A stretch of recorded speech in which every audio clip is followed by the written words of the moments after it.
Ini ada yang tanya, kalau ada yang tukar-tukar barang gimana walaupun barang yang kecil? Oke, aku balik jawab. Jadi gini ya teman-teman ya, di toko kami nggak melayani pertukaran barang menjadi uang. Kalau mau tukar barang harus dengan barang yang sejenis, barang yang setara harganya, bukan uang. Bukannya kita nggak mau bantu ya, tapi memang ada beberapa alasan yang perlu dipertimbangkan kalau misalkan barang tersebut ditukarkan menjadi uang. Oke, mari kita bahas beberapa alasannya. Oke, untuk alasan pertama, karena ada beberapa bahan bangunan yang cenderung sensitif, seperti kayak misalkan cat ya.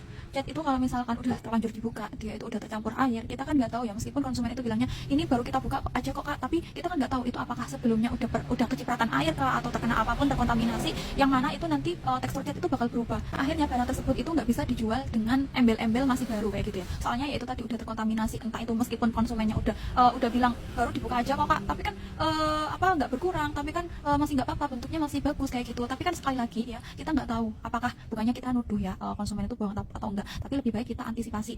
Lalu yang kedua, waktu dan tenaga itu sudah kita keluarkan untuk melayani konsumen ya, mulai dari konsultasi, mencari stok, sampai menyiapkan barang ya, itu semua bagian dari pelayanan yang nggak bisa dikembalikan lagi menggunakan uang. Waktu kita udah tersita, tenaga kita tersita, dan itu semua nggak bisa guys ya dikembalikan pakai uang begitu saja, karena itu udah terlanjur dilakukan seperti itu ya. Dan yang terakhir ya, ini soal menjaga arus kas toko. Kalau misalkan barang yang tadi dikembalikan, istilahnya misalkan cat ya, atau barang-barang peralatan tukang yang udah dipakai nih, tapi ngomongnya masih belum pernah digunakan kayak gitu, tapi kita nggak mau seuzon ya guys ya. Ya istilahnya kita nggak bisa lah ya itu ngeklaim barang yang baru ya, soalnya kan udah dipegang sama konsumen, yang mana kita tuh nggak tahu sebelumnya tuh udah diapain aja tuh barangnya. Otomatis ya barangnya kita udah keluar, kita yang rugi, terus stoknya juga berkurang.